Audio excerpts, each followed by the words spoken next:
Welcome to Live Daf, your online Daf Yomi Shir. Shalom Aleichem, welcome back to today's Daf Yomi, which is YOMA Mem Daled. We're holding at the last line of Mem Gimel Amud Beis. Says the Gemara, Tanu Rabbanon, V'chol Adam lo yiyeh ba'il moed. This is a pasuk in Parshas Achri Mois. No one is meant to be found in the oil moed when the kohen enters. Now we're going to learn in today's Daf a new concept.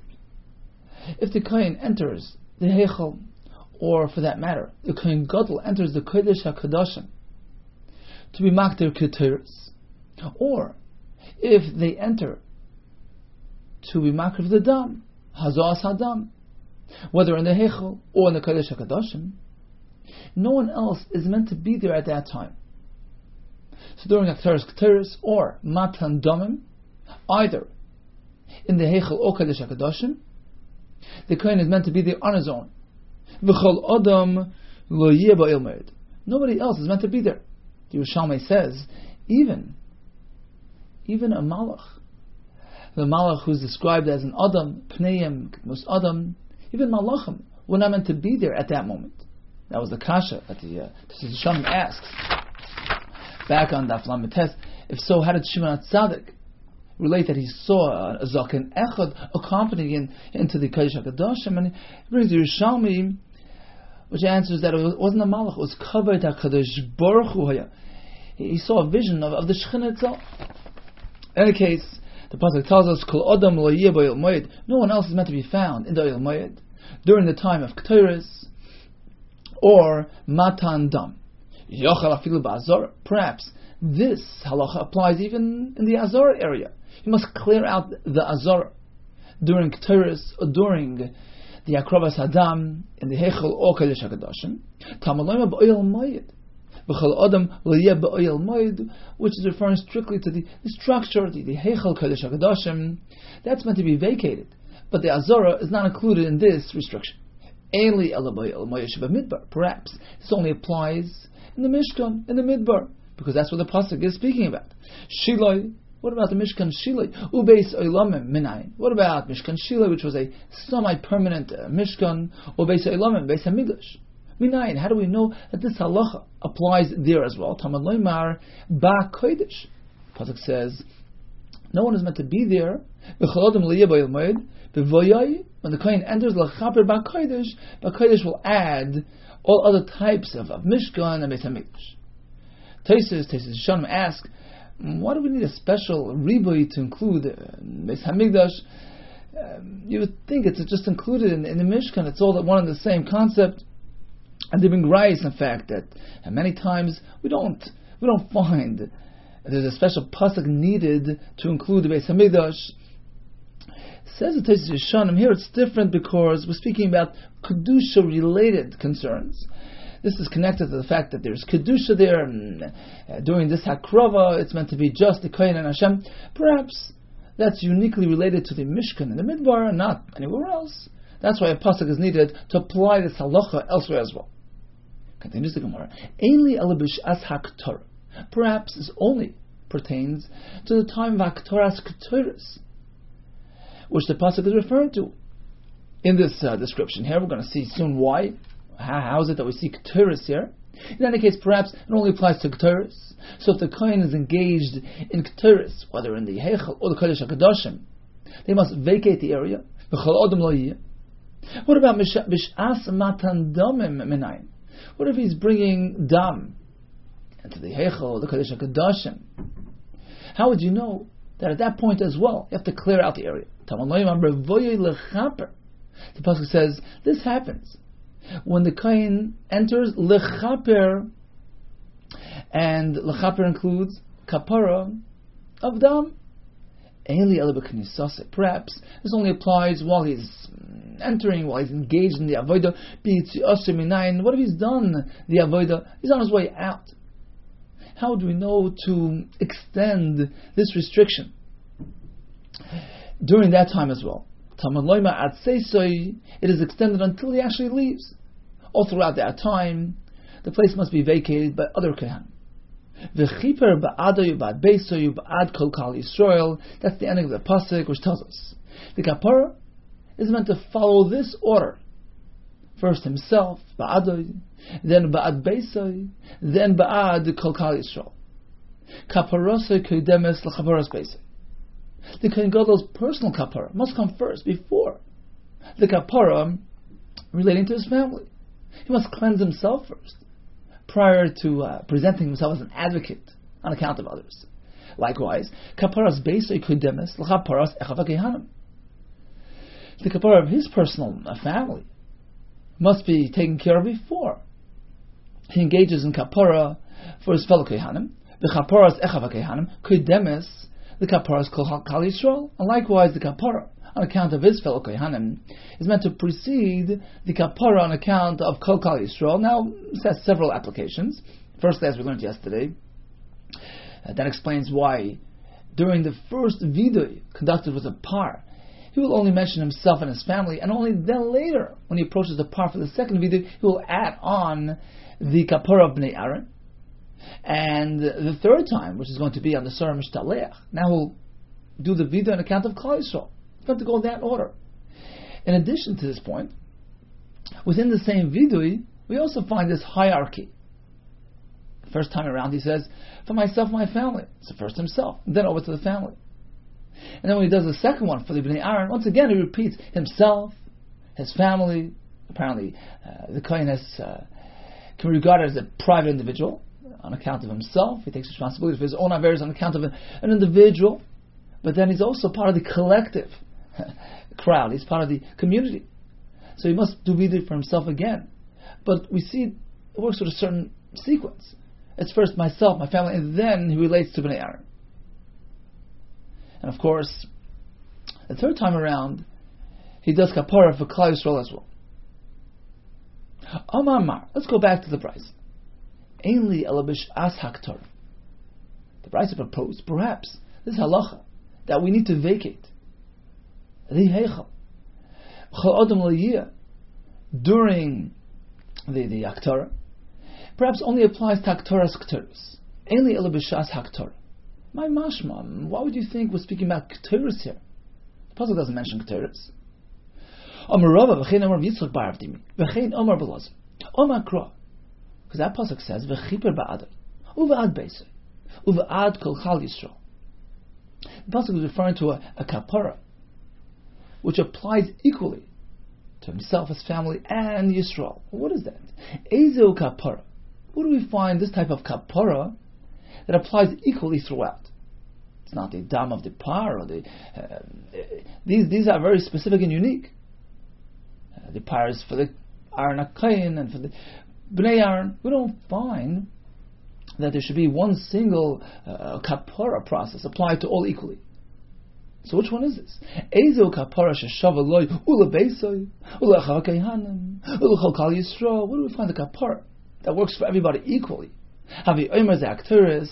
Apparently, we're referring to the akteris, which is one aktara on account of all. The aktoras akteris.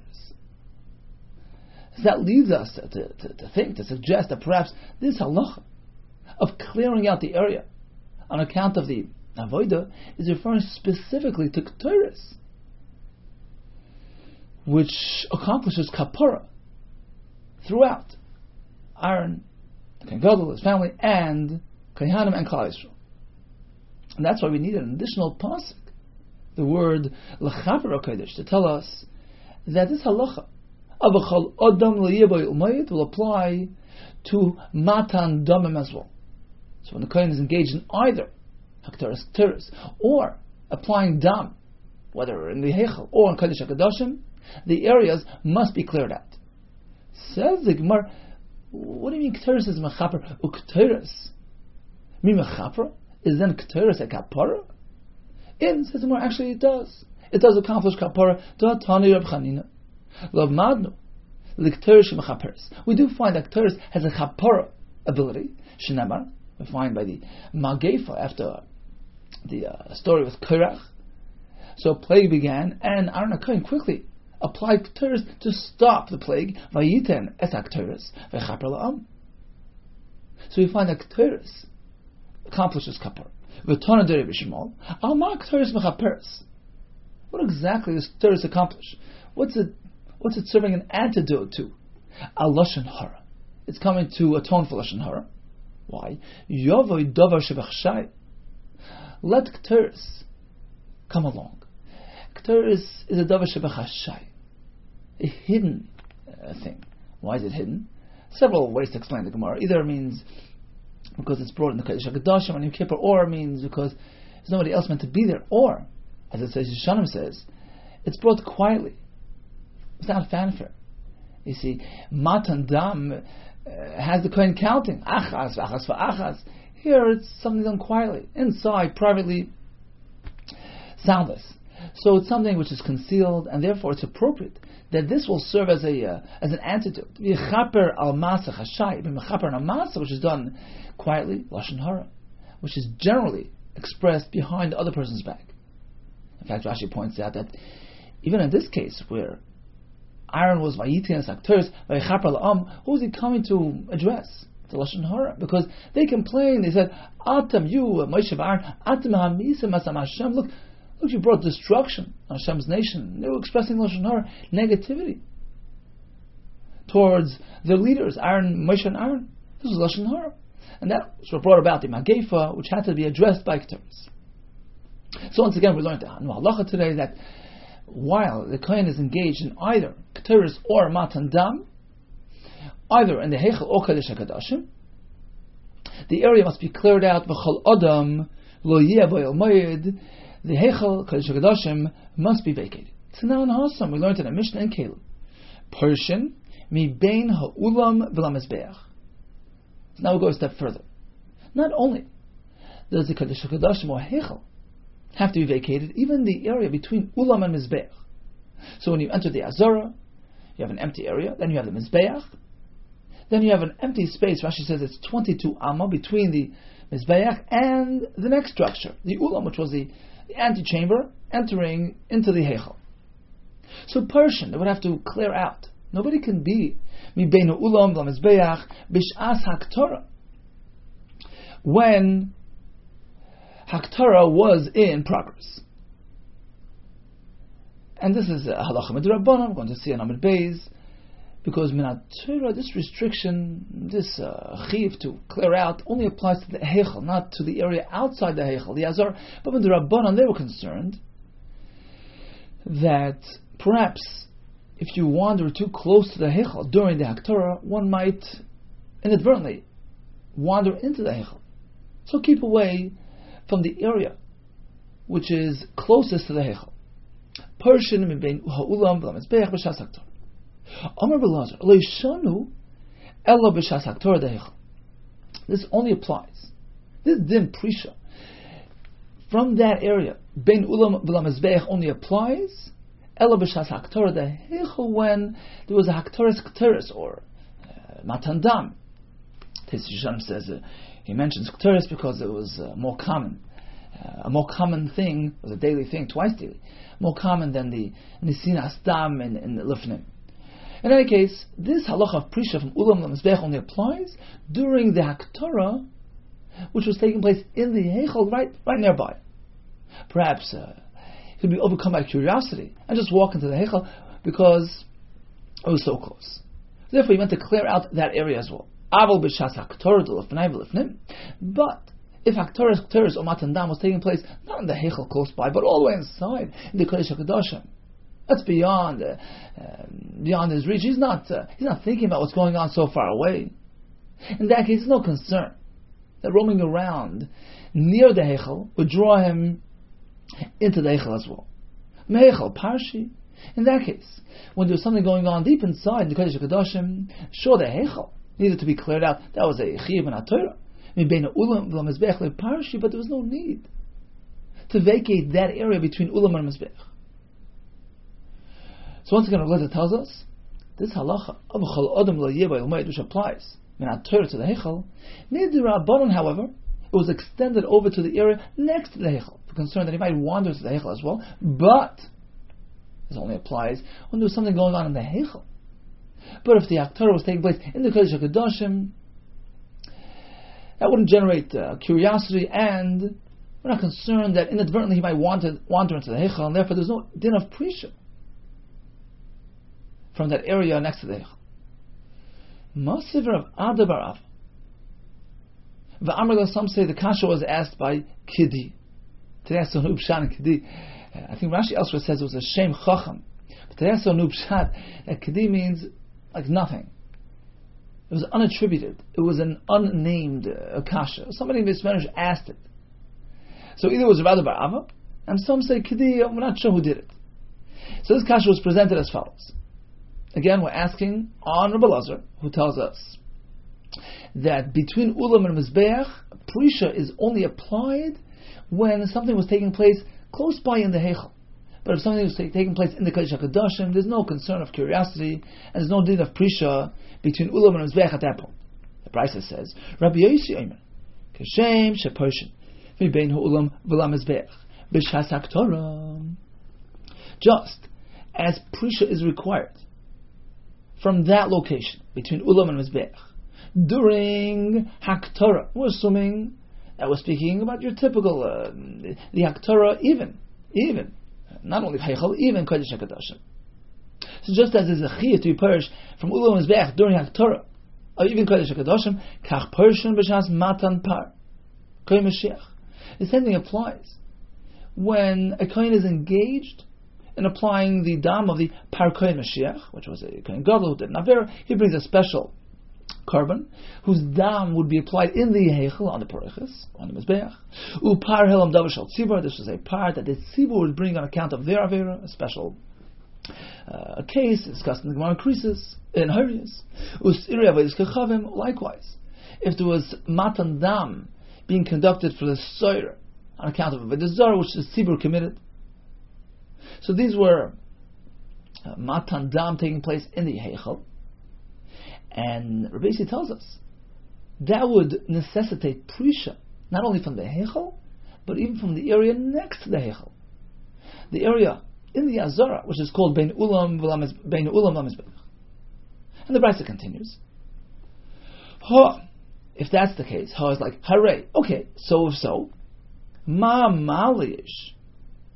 What mala, what advantage, what superiority can you find that applies to the Heichel over Lebein Ha'ulam Lamizbeach, over the section of the Azara which is near the Heichel, between Ulam and Mizbeach?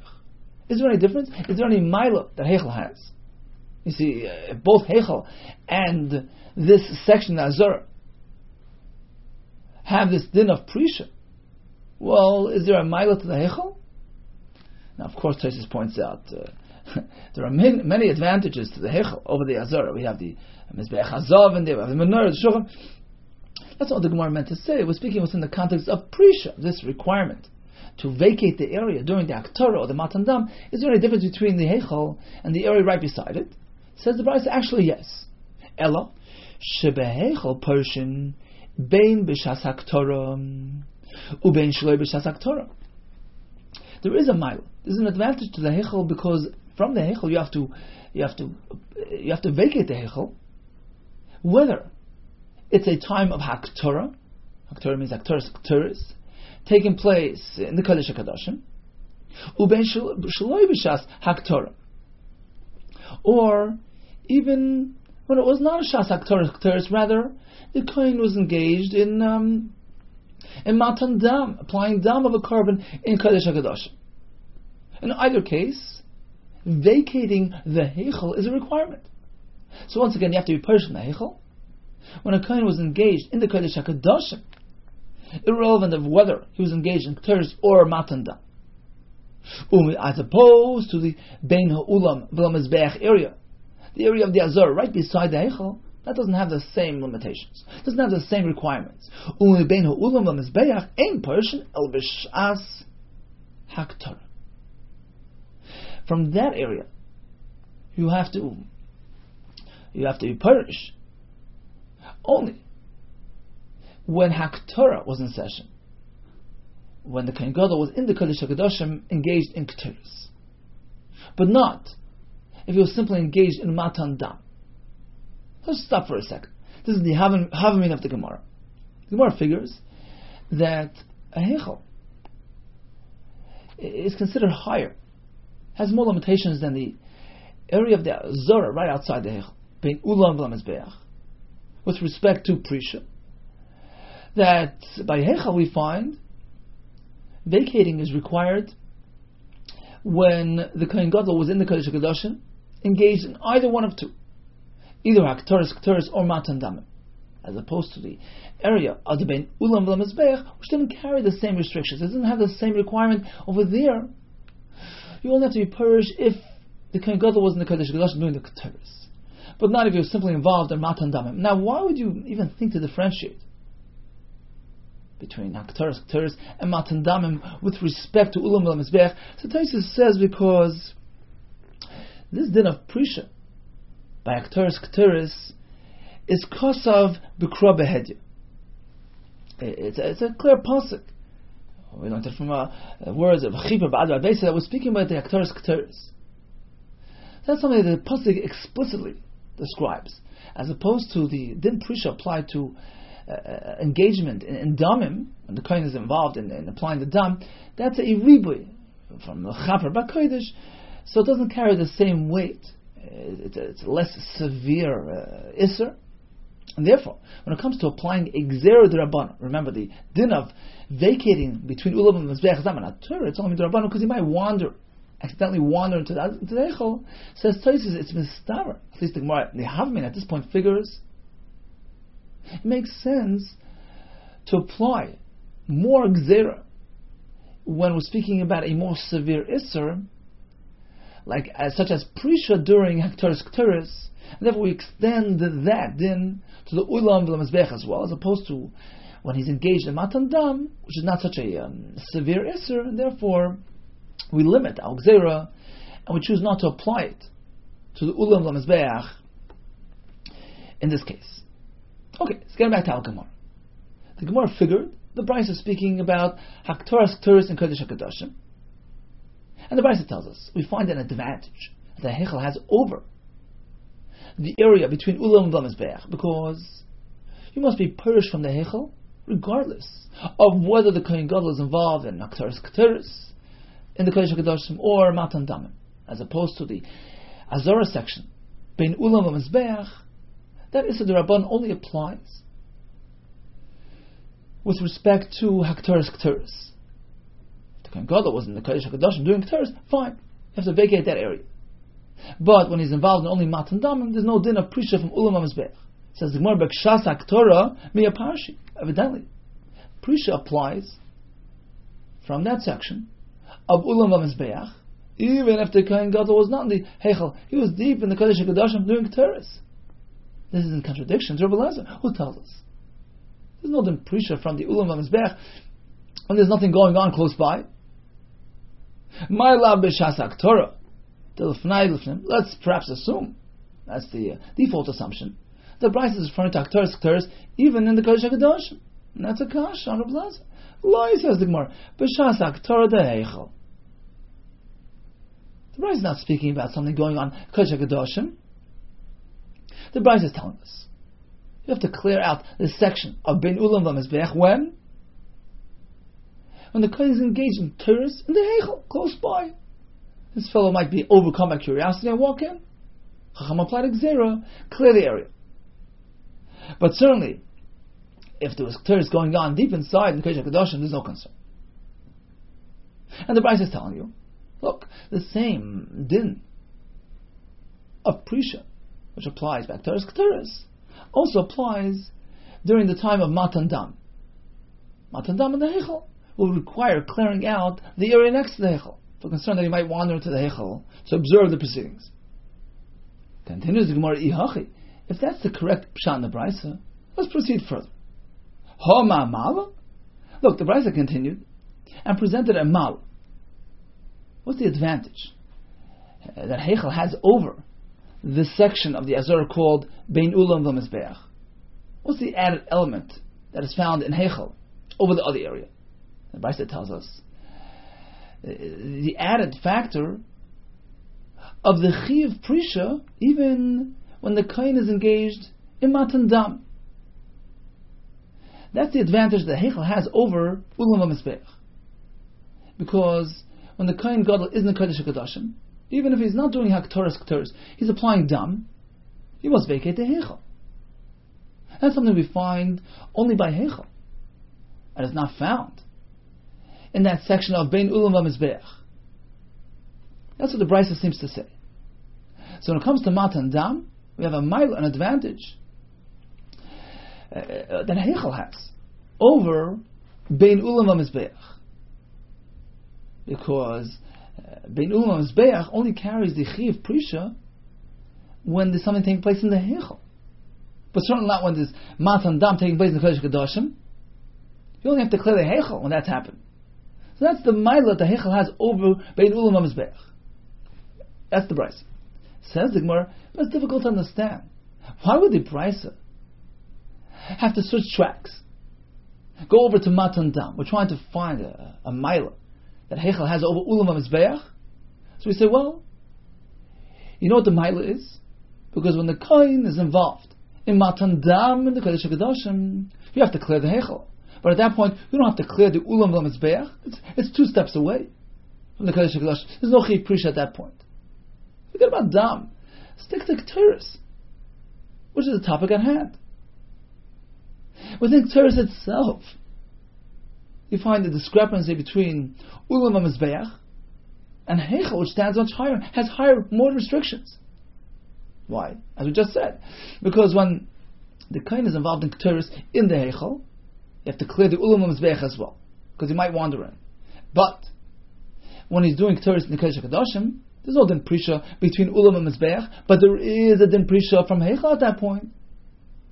That in itself is a mile that Heichel has over Ulam and Mizbeach. Why go over to Dam? You can just stick to Ketores. Says the Gemara Hachi, if your pshat in the Brisa is correct, which pshat? That the din of prisha between Ulam and Mizbeach only applies when the Kohen is doing something in the Heichel, but not in the Kodesh HaKadoshim, whether Ketores or whether Dam, is too far away. There's no Gzeira. He's going to enter the Heichel at that point. Ma'ala? Why does the Brisa present the Maila of the Heichel over the Ulam Mizbeach in the context of Matan Dam? If there's Matan Dam taking place in the Kodesh HaKadoshim, you have to clear the Heichel, but you don't have to clear the Ulam Mizbeach. Why switch over to Dam? There isn't another advantage? Meaning, when he's doing Ketores, don't we find the same Maila? Ha'ika, ha'mala. You have the following advantage. Dilu me'hechel, parshi, bein b'shas haktorah didei. Because you have to clear the Heichel, whether the Kohen is engaged in Haktoras Ketores in the Heichel, bein b'shas haktorah delufnai lufnim, or whether he's engaged in Ketores deep inside in the Kodesh HaKadoshim. You have to clear the Heichel regardless. V'ilu me'bein hulam ha'mizbeach, as opposed to clearing the Ulam HaMizbeach, it's more limited in scope. You only have to vacate the area when there's Ketores taking place in the Heichel, but not when there's something taking place far inside the Kodesh HaKadoshim. So why skip over to Dam if your contention is correct? There's no Chiv Prisha from Ulam HaMizbeach when the activity is taking place far away, i.e. Ketores in the Kodesh HaKadoshim. Why can that serve as a contrast point between Ulam Mizbeach and Heichel, which needs Prisha, even when there's Ketores in Kodesh HaKadosh? So why jump over to Dam to draw that contrast? Focus on Ketores and accomplish the same thing. Says the Gemara, actually, that's exactly what the Brisa meant to say. You misunderstood the Brisa. The Brisa was not speaking about when the Kohen is engaged in Matan Dam. The Brisa presented the advantage of Heichel over Ulam HaMizbeach within the context of Haktoras Ketores. Haktani, that's exactly what the Brisa was saying. You want to have a Maila found by Heichel over Ulam HaMizbeach? It's as follows. El Sheba Heichel Persian Bein B'Shas Haktorah. Because from the Heichel, you have to leave whether it's during the Haktorah of the Kodesh HaKadoshim, Ubein Shaloi B'Shas Haktorah, or when it's not Haktorah in Kodesh HaKadoshim. Rather, he's doing Haktorah in the Heichel itself. Prisha is applied in either of these cases. As opposed to Ulam Mizbeach, which doesn't carry the same weight. In Persian, Ella b'shas haktorah, that area has to be cleared only when the kohen is engaged in haktorah within the heichal itself. But if it's deep inside the Kodesh HaKadoshim, zochiv prisha from ulam v'mizbech, and this is in fact in line with Rabbi Lezer, who tells us that clearing the Kodesh HaKadoshim, clearing the heichal, is b'nat Torah, and is applicable whether the kohen is involved in Keteris or in Matan Dam, whether in the heichal or Kodesh HaKadoshim. But clearing the ulam v'mizbech, it's from the Rabbanon. We're concerned that perhaps he might wander in mistakenly and take a look at the avodah taking place nearby. So if it's nearby, there's a concern. But if it's in the Kodesh HaKadoshim, there is no concern. Says the Gemara, one second, but there is still another advantage, another mala that we find in Heichel over the Azor. So we discussed the Chiyuv Prisha at the time of Akteris Keteris. But what happened about the Chiyuv Prisha from the Heichel during the Matan Damim? We have another advantage. Because the Heichel has to be cleared out. Bein B'Kedusha D'Dei, whether the Kohen is engaged in Matan Damim, Rashi says B'Kedusha means applying the Dam, in the Heichel itself, Bein B'Kedusha L'Fnei V'Fnim, or whether the Matan Dam is taking place deep inside, in the Kodesh HaKadoshim, you have to clear out the Heichel. Whereas clearing out the Bein Ulam Mizbeach, that only applies Ella B'Kedusha the Heichel, when there's something going on in the Heichel. Why does the Brisa focus only on Shas HaKtoras Keteris? We find the same Mala when there's Matan Damim. Amar Rabbi, you're right. Shem Prisha Achasi. It's all one concept, clearing the area. It's one Mila. You have to clear the Heichel when there's something going on either in the Heichel or Kodesh HaKadoshim, irrelevant of whether it's Keteris or Matan Damim. And likewise, you clear out the Ulam L'Mizbeach only when there's something taking place close by in the Heichel. Whether Haktorah or Matan Damim, it's all wrapped together, it's one and the same concept. And Taisus says that's why we focus on Keteris, because really the Ikar Pasuk is discussing the Keteris. So we focus on that, and of course, the halacha of Matan Damim comes along as well. Continues the Gemara, Omar, so we just learned that the same halacha of Prisha that applies when something is taking place in the Kodesh HaKadoshim, it applies when there's activity in the Heichel as well. Kach Persian, B'shas Matan Par Kohen Mashiach, when the Kohen is engaged in applying the Dam of the Par Kohen Mashiach in the Heichel, Upar Helm Davashal Tzibur, Us'iri Avedis Kecham.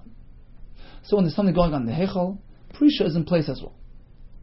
Manolan, how would we know to apply it when something is taking place in the Heichel? We have a pasuk and Achrimai is describing something taking place in the Kodesh HaKadoshim. How do you know to extend it to the Heichel? Amar Padas, Aser Kapara Kapara, Yom Kippurim. We draw a parallel using Exer Shava from Yom Kippur. Just as over there, well, we find a reference to Kapara. That was the pasuk we learned earlier. V'chol Adam lo yebay l'moed, v'voy l'chaper b'kodesh. Just as over there, we have the term Kapara, Prisha is in place. Likewise, when there's Matan Dam of those karbonis in the Heichel, where there as well we find references to Kapara, Prisha is required as well. So we learn from here that whether the Kohen is engaged in Keteris or Matan Dam, whether in the Heichel or Kodesh HaKadoshim, we must clear out the area. So in conclusion, we learned about Prisha from the pasuk of Chal Adam Lo Yebay L'Moed. As we just concluded, this applies whether there's something taking place in the Kodesh HaKadoshim or in the Heichel. In the Kodesh HaKadoshim, we have Keteris, which is the Kapara Shava to Aaron and the Kahanim and Klal Yisrael. So when the pasuk speaks about clearing out the area by a Kapara, which is Shava L'Koil, we assume it's a Keteris that's taking place at that moment. From the word Voy L'Chaper B'Kodesh, we learn to apply this concept to when the Kohen is engaged in Matan Dam, in the Kodesh HaKadoshim. And as we just learned, this applies when these activities are taking place in the Heichel as well. We draw a parallel Kapara from Yom Kippur. Now, from which areas does the Kohanim have to leave? Where does Prisha apply? So it applies from the Heichel. It applies whether there's activity in the Kodesh HaKadoshim or in the Heichel. What about clearing out the section of the Azara, which is between Ulam and Mizbeach? Due to Gzera D'Rabbanan. We don't want them to wander too close to the Heichel. They might just enter while activity is taking place. So there's a Gzera to clear that area as well. But as the Gemara concluded, that doesn't apply when there's something taking place deep inside the Kodesh HaKadoshim, which would not pique his curiosity and would not prompt him to enter, as opposed to when something's taking place in the Heichel, whether Ketores or Dam. They must clear the area closest to the Heichel for concern of an unauthorized entry. And of course, there's no din prisha applied anywhere in the Azar. Continues the Gemara. Amar Ba'acha Barav. You see, there's a discussion, a Mishnah on Kalim, which provides a list of 10 ma'alos. We go through 10 levels of Kedusha found in the Beis HaMikdash, the lowest of which being the Harabayis, working your way up to the Azorais. Bein Ulam B'Mizbeach has its own level of Kedusha. One cannot enter if he's not Rocha Yadayim Raglaim. We have the Ulam, we have the Heichel, we have the Kodesh HaKadosh. Says the Gemara, I'd like to ask you a question. This concept is Me'at Torah. This Chiluk Madregas, these 10 levels of Kedusha, is it Torah-based, or is it merely Chumra Yismin D'Rabban? Says the Gemara, the former. Shema Mino, Malo Yisraelis. V'chagmirlu. From our Gemara today, we can conclude that the concept of Malas is Midaraisa, V'chagmirlu. It was brought down, tradition, Locha Moshe Messina. What's the right? What's the connection to our Gemara? You see, we just learned that Chacham applied a din prisha to the section of the Azara closest to the Heichel, the area between the Mizbeach and the Heichel. So you enter the Heichel, you have an open area, you have the Mizbeach, you have Bein Ulam and Mizbeach, then you have the Ulam and the Heichel. Prisha only applies to that section closest to the Heichel, for fear they might wander to the Heichel while in session. It doesn't apply to the rest of the Azara. We sort of create a demarcation, a delineation between two parts of the Azara. There's no din prisha throughout the Azara, even if there's something taking place in the Heichel. Whereas between Ulam and Mizbeach, there is prisha. How can you go ahead and make that chiluk within the Azara, which is really one makkah? That proves to us that Minat Torah, we have two different makaymas in the Azara. Up until the Mizbeach area is considered like plain Azara, and between Mizbeach and Ulam is classified as a different area, an area have a higher Kedusha. And this serves the basis for differentiation between Azara and the section closest to the Heichel. That's why we apply Gzera only to the small section in the Heichel, between Ulam and Mizbeach, which was regarded higher in Kedusha than the rest of the Azara. Let's see the Gemara inside. Shema min amalas deraisa v'chigmil. These are Kedech D'Rabbanan. Because if you'll propose this concept of malas regarding different sections in the Beis HaMikdash differently in matters of Kedusha is only D'Rabbanan, why do you limit your din prisha to the section closest to the Heichel? Ma'ishna bein ulam v'la mizbeach. Why is it that only over there you say, prisha is applied and there's something taking place in the Heichel, don't be found there? Dilma mikru v'ayli. Because perhaps one might inadvertently happen to enter into the Heichel while the kohen is in session. Mikul azar, no, I mean it for sure. Chacham should have required clearing out the entire Azara, which is one in the same area. It's one in the same territory. Dilma mikru v'ayli. For the same reason that one might enter the Azara while in session. Apparently, says Gemara, this chiluk is Minat Torah. Minat Torah, we consider the area of Bein Ulam and Mizbeach as a separate area from the rest of the Azara. That explains when the Chacham applied Gzera, it was only to that area, not to the rest of the Azara. Says it, we're not so fast. No. Perhaps the entire Azara is regarded as one in the same territory, one in the same zone. Why then are you differentiating between the section between Mizbeach and Ulam and the rest of the Azor? Very simple. Bein ha'ulam b'la Mizbeach ki v'ndeloi mafsek midi lo minkur milsa. Because between Mizbeach and Ulam, there's nothing to separate him. There's nothing to. There's no barrier there. There's no landmark in his way, prompting him to stop and take stock. Oh, 1 second, I'm walking into the Heichel. He might just absentmindedly wander into the Heichel while the Kohen is in session. Lo minkur milsa. It's not clearly defined. It's not clearly separated from the Heichel. Therefore, we apply Prisha to that section as well, just in case he might end up in the Heichel. As opposed to the Azorah, from the Mizbeach and back, we have a huge landmark standing in our way. We have the Mizbeach right there in front of us.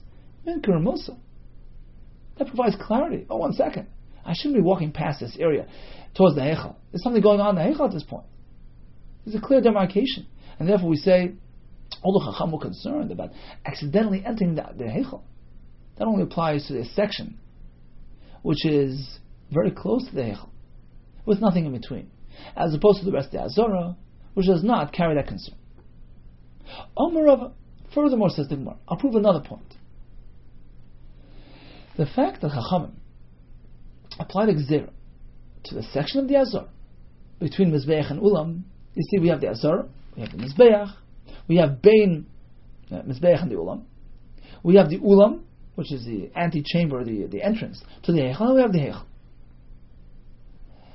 There's a Shaila presented in Gemaras elsewhere regarding the status of the Ulam. Ulam is a hallway, a corridor into the Heichel. Does it have the same Kedusha as the Heichel? Suppose he was Makar, something which he was supposed to do in the Heichel, he did it in the Ulam. Is he Yaitse? We discussed in the beginning of Erevin. It's a Shaila presented in the Gemara. It says, Rabbi, I'll prove from this Gemara, Shmamina, Kedushas Ulam v'Heichel Chad Milsi. The Ulam and the Heichel go together, hand in hand. How does he prove from our Gemara? We know that the Chachamim, when they applied Gzera, it was to safeguard the Din Torah, to present a fence, to secure the Isser Torah. But they wouldn't do a double Gzera, a double-decker Gzera. We learn it from a Pasuk, Asu Mishmeres to Mishmarti, make a Mishmeres, but not a Mishmeres Limishmeres, a double Gzera. In our Gemara we learn that in Torah you cannot enter the Heichel while the Kohen is in session, right? They extended the Isser over to the area immediately next to the Heichel for concern of inadvertent wandering into the Heichel. Okay.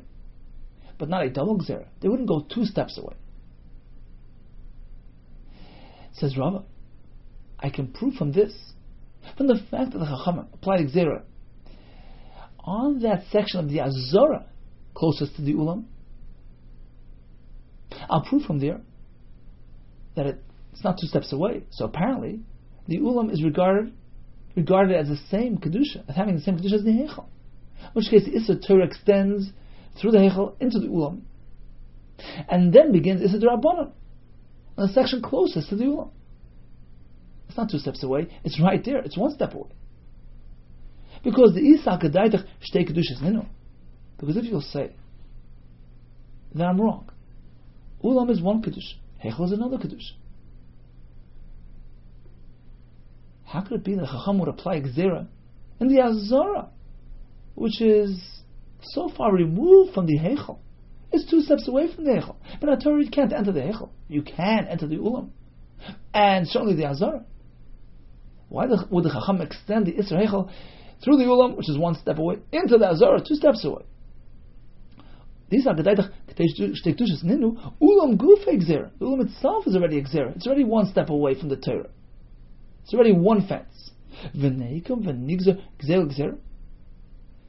We then get up and apply a double Gzera, add another Gzera in the Azorah section, near the Ulam, on top of the Gzera already applied to the Ulam, on account of its being so close to the Heichel.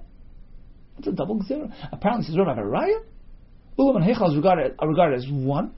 And Torah, you can't enter the Ulam just as much as you can't enter the Heichel. Chacham added another section. First section next to the Ulam, which is Bein Ulam and Mizbeach. It's a single Gzera. Clear the area of concern, they might enter the Ulam. Says, well, no, You cannot prove anything from our Gemara. What? You're concerned about a double-decker Gzera? Ulam ubein ulam v'mizbeach had k'dushi. The question is, what status does ulam have? On the one side you have the azara, right, between ulam and mizbeach. On the other side you have the hechel. You attempted to prove that the ulam connects to the hechel. Hechel and ulam are one. Chachamim's gzera applies next to the ulam. It's a single fence, a single gzera. It's one step away. Maybe do it the other way around. Maybe the ulam relates to the area of the azara. It's one kedusha with the azara, and not with the hechel. So once again, it's only one gzera. Just as you can't be in the hechel min haTorah, we want you to stay away a bit further. You shouldn't be in the section nearest to the hechel. What encompasses that section? The ulam and bein ulam mizbech, we shall regard it as one zone. It's a single gzera. So you haven't proven your point. Maybe the ulam is not connected to the hechel, but rather connected to the area outside the hechel, outside the ulam. No, ulam ubein ulam v'mizbech. The ulam together with the area next to it. Between ulam and mizbech, achad kedushi. I consider one. And it's one gzera applied to the entire area as one. Hechel v'ulam shtei kedush. Of course, the hechel and ulam unrelated. If one has a carbon that's meant to be brought in the hechel, if it brings it to the ulam, it's not yet. So you haven't really proven your point. Continues the Gemara. Mishnah tells us some differences between Yom Kippur and your typical day in the Beis Hamikdash. Typically, they would scoop the coals from the Mizbech HaChitzon for use of the Ketores in Mizbech HaPnimi. They would do that scooping it with a silver machta, which would get worn out along the process. So you begin with silver and then you transfer the content into a gold container. My time, why would they scoop using silver? Torah chasa al mamonin she'Yisrael. We find that the Torah is concerned about unnecessary expenses of Klal Yisrael, meant to conserve your money, and therefore scoop out using silver to minimize the loss. However, Yom Kippur he would scoop using a gold machta and use that same machta to carry the coals into the Kodesh HaKadoshim. My timer, why would they do that? Mishum Choshe, the Kohen Gadol, concerned about the weakness of the Kohen Gadol to conserve his energy, so minimize activity and need to transfer from one machta to the other, and therefore he begins and ends with the same golden machta. Mishnah tells us you begin with a large-sized machta, then you transfer the content into a smaller machta. We have two shittas in the Mishnah. Either you begin with a 4-kav machta and split it into a 3-kav machta, or you begin with a sa'ah and you transfer it into a 3-kav. Tani went to the Bryson is spazruloi kav gechalim. When he transferred from 4 to 3, he ended up with an extra kav, which dropped down, dispersed on the floor, which he would sweep into the stream, the water running through the azar. Tani chada, we have one price which says kav, a kav of coals dispersed on the floor. Tani idach kabayim, there were actually 2 kavim that were left behind. We understand why it would be a kav. That's Shittas Rabbanan. He began with a 4-kav machta, transferred into a 3-kav machta, leaving one behind. But this brayta which speaks about 2-kav dispersing, whose shita is this? Lo Rabbanan. It cannot be the Rabbanan who say the first machta contained 4-kav, and then you transfer into a 3-kav, which leaves you only 1 kav extra. So it can't be the Rabbanan. But Rabbi Yosi, nor is it Rabbi Yosi who tells us in the Mishnah. He begins with a machta which contains a sa'ah, which is generally referred to as 6 kavin, then transfers into 3, which leaves another 3 extra kav. So who is this brayta which speaks about 2 leftover kav? Amar Chiz, that's a new shita. Rabbi Shmuel b'noi shabrechem broika hi desanya. Rabbi Shmuel b'noi shabrechem broika oimer b'shel kabayim hayamachlis. He scooped the coals using a machta containing 4 kav, but then transferred into a smaller sized machta containing 2 kav, leaving him with 2 kav on the floor. Rav Ashi Amar afilu ten Rabbi Yosi. You know what? This could be Rabbi Yosi.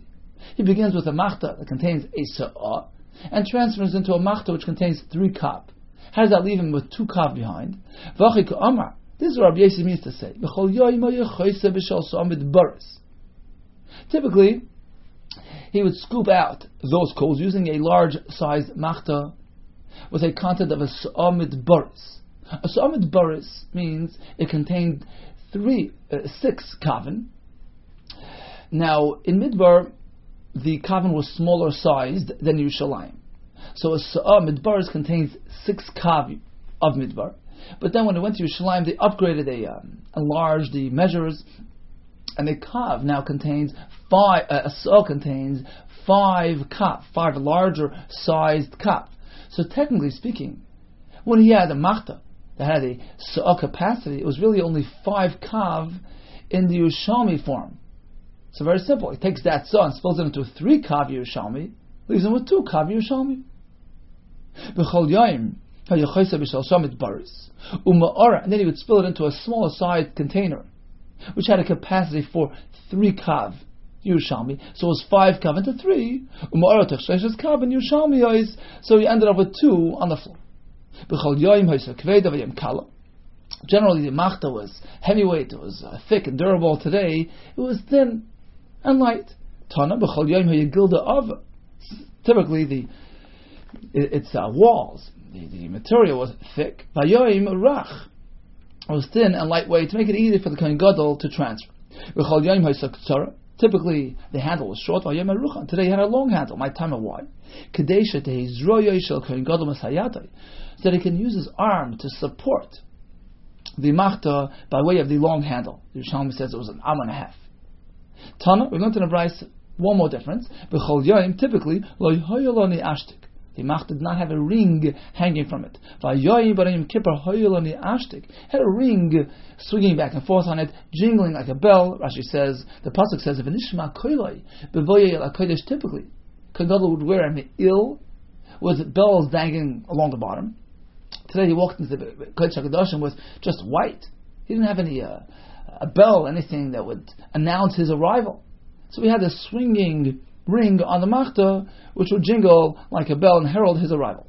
Divrei, this is the shita of Ben Haskan. We have one more difference. Typically the machta was made of yellowy gold, and today it was rose gold, reddish gold. There are actually 7 different types of gold. Zahav, that's the standard. Zahav toiv, a higher quality Zahav. V'zav oifer, the Gemara soon will explain what these things mean. V'zav oifer, v'zav mufaz, v'zav shachud, v'zav sagar, v'zav parvim. Explains the Gemara. Zahav, v'zav toiv. The 2 first varieties. Where do we find that? The chsiv v'zahava eretz ahi toiv, the pasuk Bereshis, describing the gold of that land was toiv, was high quality. Taisa says, B'shem di Yerushalmi, means it was highly purified gold. So we see there is standard gold and better gold. Next on the list is Zav Oifir, because it comes from that place. Zav, the Asimi Oifir comes from Oifir. Zav Mufaz, what does that mean? Shadoima Lepaz, it glistens like a diamond. Paz is a diamond. Margolius Rashi says. Zav Shachut, what does that mean? Shenitzva Kechut, it's pliable and it would stretch into a thread. Zav Sagar, that's really high quality. Closed gold. Once you open up the shop that sells this gold, once it becomes available, everybody shuts down. There's nothing to talk about. This takes the cake. All the shops close down. Zav Parvim, that's the final item on the list. Why is it called as such? It's actually a pasuk in Divrei Hayamim. Zav Parvim, because it had a reddish tinge to it, which resembled the dam of the par, which was used on Yom Kippur. Now, what's the purpose here? Says the Siach Yitzchak. Why would the Kohen Gadol only wear white in the Kodesh HaKadoshim? Gemara says, in Kategar, a prosecutor can't become a Sanegar, can't present himself as an advocate. So gold resembles the Chet HaEgel, Egel HaZav. And Yom Kippur, we don't want any remembrance of the Egel HaZav, so he wears pure white entering the Kodesh HaKadoshim. Kasha is, how does he go with the gold machta? The answer is, it's reddish and resembles the Dam HaPar. He's still going to come with the Kapara. So we mitigate that effect. And gold here actually represents kapara, which is a good siman for Yom Kippur. Rav Ashi Amar, you mentioned 7 types of gold. Actually, chamishen, it's only 5. V'chal chad v'chad. Each one of those 5 is has within it an element of zav, v'zav toiv, an element of plain and advanced gold, for a total of 7. Tanami hochi. We actually have a brisa in support of the pshat Which pshat? That Zav Parvim gets its name from Dama Par, because of its reddish tinge. B'chol Yom Hayazav Yarak, typically. We spoke about a yellowy gold. V'ayom Adam, today it's reddish. V'hainu Zav Parvim, that's mentioned in the pasuk Divrei Hayamim Zav Parvim. Why? Shadaimel Dama Parim, because it had that reddish tinge, which resembled, that represented the dam of the par. Okay, time for a brief chazara. Just focus on the main points of today's daf. We learn from the pasuk V'chol Adam lo yebo el moed.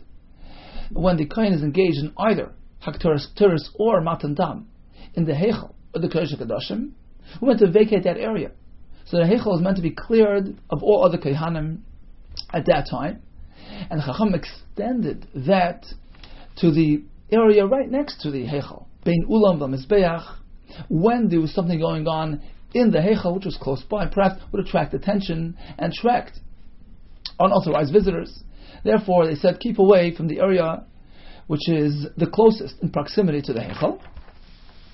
We learned about differences between Yom Kippur and throughout the year. It made it easy for the Kohen Gadol. We spoke about the sort of improvised bell on the machta to announce his arrival, and the reddish gold which resembled kapara. Kol tov to you.